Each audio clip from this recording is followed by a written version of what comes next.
Thank you, choir, for leading us. Isn't it wonderful to have the choir back? Gosh, yes. I love that song. I love the idea. On a page of my heart, God is writing a love song. Sometimes I use the term progressive Christianity to describe a kind of theology, a way to think about God. You've heard me preach for over a year now, so you know.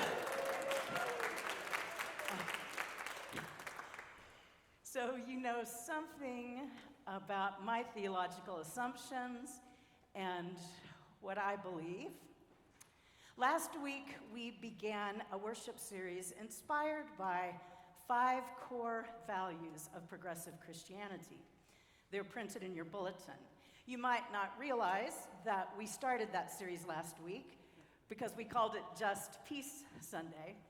It was Just Peace Sunday, which fit perfectly with core value number 1. And all of the values, by the way, are printed in your bulletin. Core value 1, an identity as a progressive Christian means striving for peace and justice among all people, knowing that behaving with compassion and selfless love towards one another is the fullest expression of what we believe. What we believe about God comes through in how we treat each other. Today we consider the second core value. Being a progressive Christian means to seek community that is inclusive of all people, honoring differences in theological perspective, age, race, sexual orientation, gender identity and expression, class, or ability. In an inclusive church like ours, we tend to focus a lot on welcoming people who identify as LGBTQIA+. There's good reason for that. Historically, when the church's exclusion has been specific, then the welcome must be equally specific. Indeed, many churches, most churches in our city, exclude LGBTQ people. So it's important that we loudly proclaim our welcome, and we try to do that. Today, as we consider inclusivity, I want to focus on a different population, a group of people who are rarely recognized, and that is people who live with mental illness in themselves or in their families. In a church like ours, when someone has surgery or experiences a tragedy of some kind or gets sick, what is the first thing we often say? Can I bring you food? It makes the caregiver feel better to do something tangible. And when a household is disrupted by a tragedy or an illness, a meal is appreciated. A casserole is tangible. Maybe that's why our church has a You Care casserole ministry. Right now, there are a dozen casseroles in the kitchen, in our freezer, ready for anybody who needs them. Mental illnesses are sometimes called no casserole diseases. That's because people don't usually bring casseroles when someone is hospitalized with mental illness. Often people and families who are desperately in need of community support are isolated, perhaps because of discomfort or unexamined assumptions about mental illness, cultural norms. And there might be an element of shame that contributes to that isolation. The family affected might not ask for help. But if you learn that someone's teenage son is diagnosed with bipolar disorder, or that your friend's wife has debilitating depression, you might stay away because you don't know what to say or what to do. A 2018 article from Psychology Today said, "This avoidance extends into the workplace, community activities, social events, family gatherings. If you or a member of your family is known to be suffering from mental illness, people tend to treat you the way people with cancer were treated decades ago. Back then, if you had cancer, you might not tell anyone for fear of being socially isolated or even fired from your job. Now that's changed for those people with a diagnosis of cancer, but not necessarily for people with mental illness, which is often disclosed with trepidation in fear of what other people might say or do. Do you remember the first time you became aware of mental illness? Think back. Maybe someone in your family lived with a mental illness, a friend or a neighbor. Maybe it was somebody famous who acknowledged that they had a mental illness. When I was maybe 10 years old, a friend of my older brother began losing weight in an alarming way. She just stopped eating. I had never seen anyone as skinny as she was, and I remember that it scared me. I mean, that was 50 years ago, over that, when we didn't know about eating disorders. I mean, maybe professionals did, but I had never heard of them. She had anorexia all through her high school years. And by the way, she eventually recovered. She's doing great today. A few years after that, I remember the movie Sybil. Sally Field played a woman with multiple personalities. And I remember I was sort of fascinated by what was going on with this woman, but I didn't have a real life context to put it in. As far as I knew, no one in my family or my community had a problem like hers.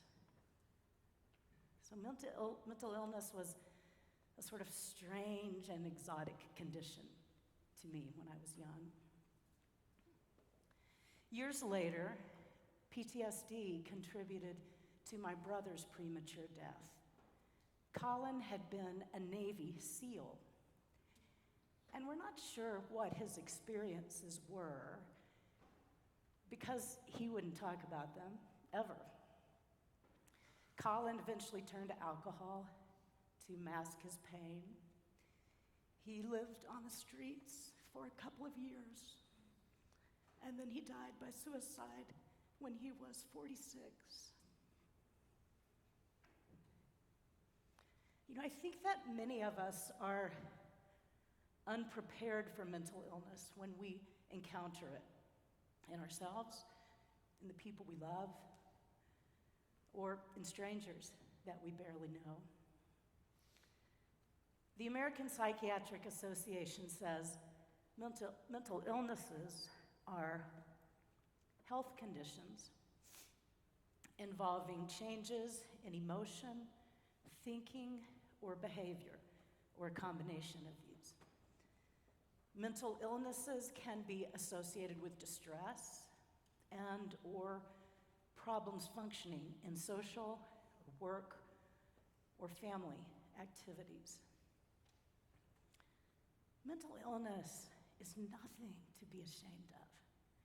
It's a medical problem, just like heart disease or diabetes. And it's also very common. In a given year, 1 in 5 people experience some sort of mental illness. 1 in 24 people in a given year has a serious mental illness. 1 in 12 has a diagnosed substance use disorder. There are multiple conditions that fall into the general category of mental illness, things like depression, anxiety disorders, schizophrenia. Each has its own development, symptoms, and healing journeys. The critical spiritual crisis of mental illness includes despair, fear, a lack of trust, alienation, restlessness. It may be helpful to think of it like this. All of us, every single person, has a dimension of mental health within us. And each of us moves along the dimension in a positive or negative direction, depending on many variations. I want to close by talking for a moment about suicide. By the way, we must learn not to say that someone committed suicide.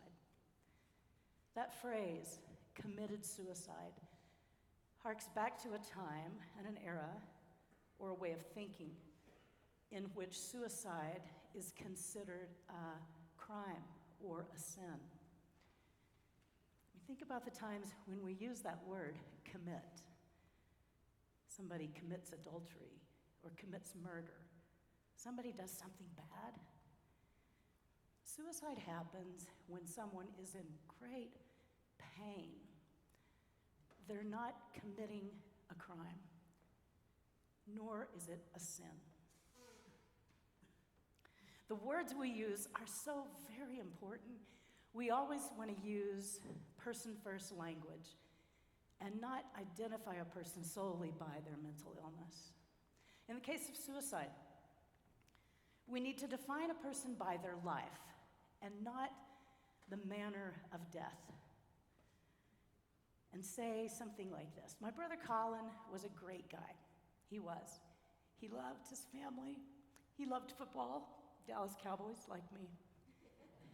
Sorry, I'm from there. Colin loved the Rolling Stones. He loved to ride his motorcycle, and he died of suicide. Words matter, and we can use words that put people first and focus on their resilience. The overwhelming majority of deaths by suicide, by the way, involve a gun. The number of youth who die by suicide is staggering. The statistics are very difficult to hear, but stick with me because it's important that we hear them. I want to set those numbers in the context of another horrific reality.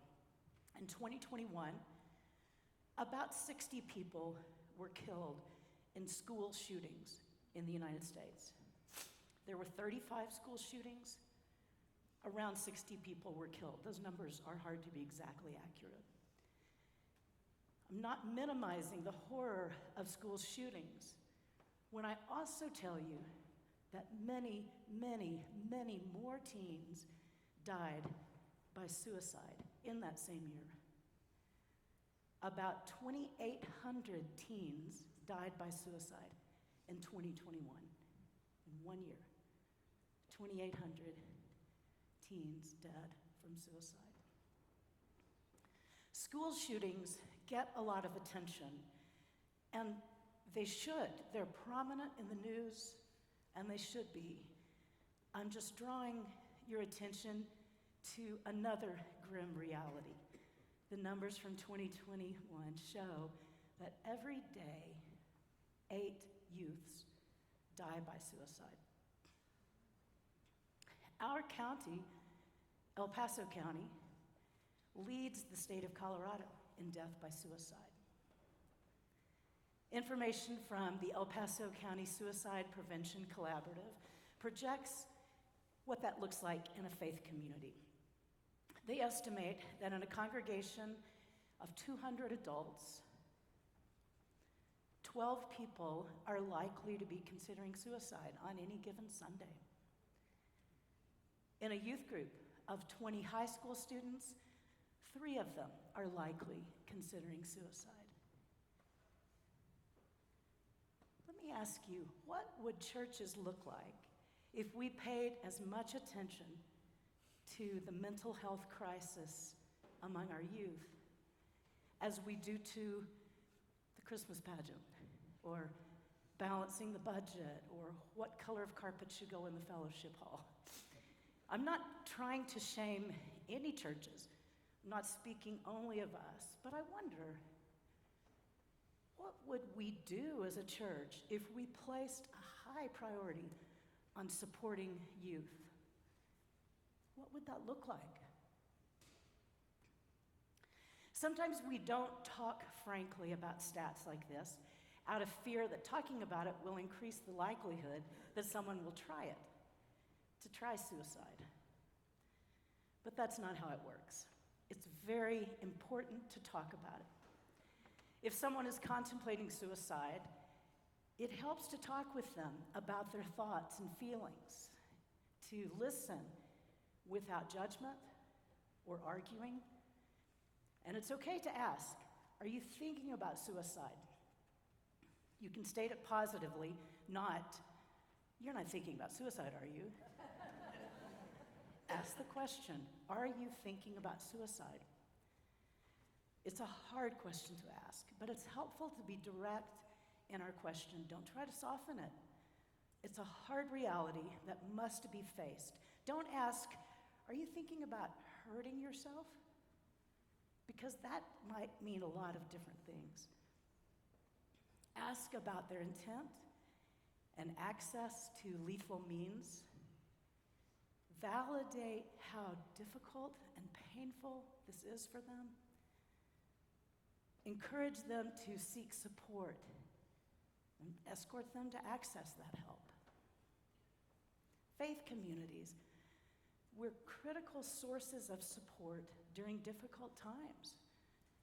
We have an important role to play in supporting individuals and families in any kind of distress. It's what we do. There's this direct relationship between physical, mental, emotional, and spiritual dimensions of our lives. Today, we're just beginning to move beyond the silence and ignorance that has surrounded mental health for too long. Kathy Sparnans is a member of our congregation. Her life has been touched by suicide. She's also executive director of Voices of Grief Support and Education. Kathy. Hello, okay.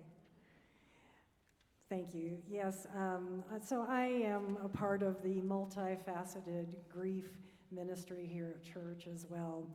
So just my postscript on this wonderful sermon on the stigma, and I'll do /fear of suicide and mental health issues. So I want to acknowledge that my father completed suicide when he was like 57. With the support of good friends and good therapy, I began my reconciliation journey that eventually turned into a nonprofit providing grief support and education to people in our community for about the last 25 years. By being able to have these deeper conversations, we open the door to a deeper level of support, connection, and reconciliation. People become isolated when these mental health issues happen in their family. Lee Ann is allowing me to highlight our major educational event on October 9th and 10th with Melanie DeMoore. And part of why she's encouraging me and allowing me to do this is an event that has its roots in mental health. You know, Melanie DeMoore has done a community sing here in our church a couple of times in the last 8 or 9 years. She's going to be leading us all in a community sing on the 9th, along with drummers and the Threshold Choir and the Hillside Dancers. On the 10th, we're going to feature a panel of art therapists that are actually quite remarkable, discussing how the arts inform the therapeutic process. So we are bringing community together. Folks struggle in isolation and struggle to find community. I ask you to please join us. I will have invitations in the back of the church. You don't have to take it if you don't want to, but I'm going to be back there. Getting them out. So this work and this event is what can happen when we open our hearts to one another and take away the stigma. We're able to transform our pain and become instruments of peace and compassion together. Thank you. Thank you, Kathy. You know, in this church, we envision a world where everybody feels welcome, understood, and held in love. We seek to empower and honor each person's unique mental health journey towards wholeness. So here's what every one of us can do. We can engage with each other with respectful curiosity to better understand any emotional distress a person may be going through. We can welcome open, authentic, fearless sharing about mental health. We can passionately commit to mental health justice and embrace and support. May we be able to look into the eyes of another and see ourselves.